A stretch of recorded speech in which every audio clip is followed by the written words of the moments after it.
The Golden Gems of Life, Gathered Jewels for the Home Circle by S.C. Ferguson and E.A. Allen, Central Publishing House, Cincinnati, 1884.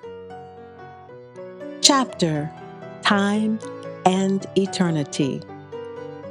Insignificance of Man as compared to eternity. The hourglass, emblematical of the world. The closing of our life. Transitory period of human life. The vanities and contentions of life viewed from the standpoint of eternity. Time and eternity. Why shrinks the soul back on herself and startles at destruction? 'Tis the divinity that stirs within us. 'Tis heaven itself that points out an hereafter and intimates eternity to man. Eternity, thou pleasing, dreadful thought, through what variety of untried being, through what new scenes and changes must we pass? The wide, the unbounded prospect lies before me, but shadows, clouds, and darkness rest upon it. Addison. Alas, what is man? Whether he be deprived of that light which is from on high, or whether he discards it, he is a frail and trembling creature, standing on time, that bleak and narrow isthmus between two eternities. He sees nothing but impenetrable darkness on the one hand, and doubt, distrust, and conjecture still more perplexing on the other. Most gladly would he take an observation as to whence he has come, or whither he is going. Alas, he has not the means. His telescope is too dim, his compass too wavering, his plummet too short. Nor is that little spot, his present state, one whit more intelligible, since it may prove a quicksand that may sink in a moment from his feet. It can afford him no certain reckonings as to that immeasurable ocean on which he must soon spread his sail. An awful expedition from which the mind shrinks from contemplating. Nor is the gloom relieved by the outfit in which the voyage must be undertaken. The bark is a coffin, the destination is doubt, and the helmsman is death. Faith alone can see the star which is to guide him to a better land. The hourglass is truly emblematical of the world, as its sands run out at the termination of a given period, so it shows that all things must have an end. It shows that man may devise, may even execute, but that ere long time that restless destroyer comes and mows all before him and leaves naught but a wreck, a barren waste behind him. Surely all will give credence to this, to who which the daily dying of cherished hopes, of delightful anticipations. The flame burns brightly at first, but soon fluctuates and finally dies without restriction. We must, sometime or other, enter on the last year of our life.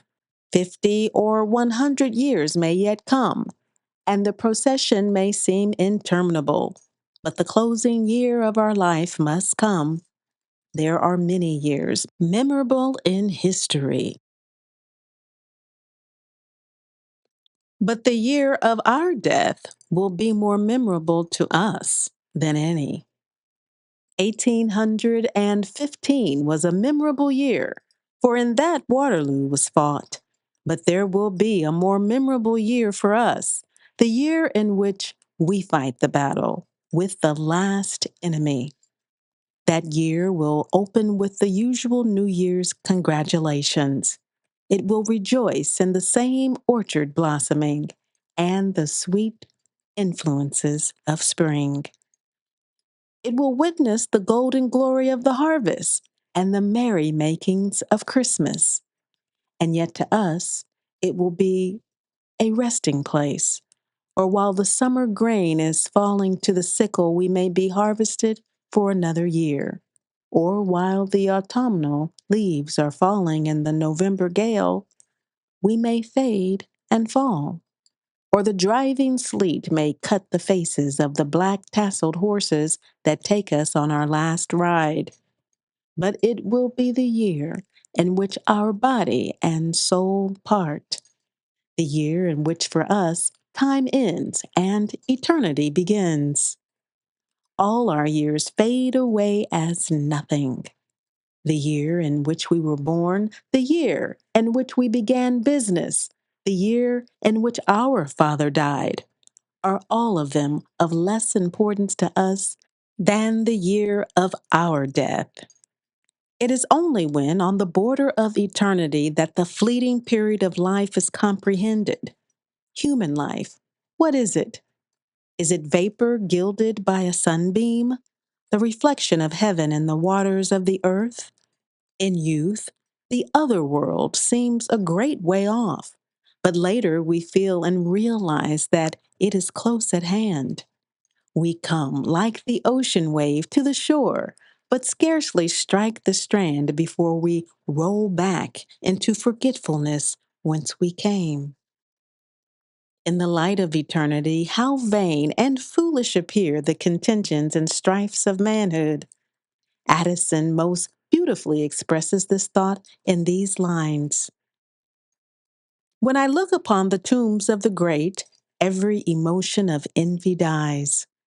When I read the epitaph of the beautiful, every inordinate desire forsakes me. When I meet with the grief of parents upon a tombstone, my heart melts with compassion. When I see the tombs of the parents themselves, I reflect how vain it is to grieve for those we must quickly follow. When I see kings lying beside those who deposed them, when I see rival wits placed side by side, or the holy men who divided the world with their contest and disputes, I reflect with sorrow and astonishment on the frivolous competitions, factions, and debates of mankind.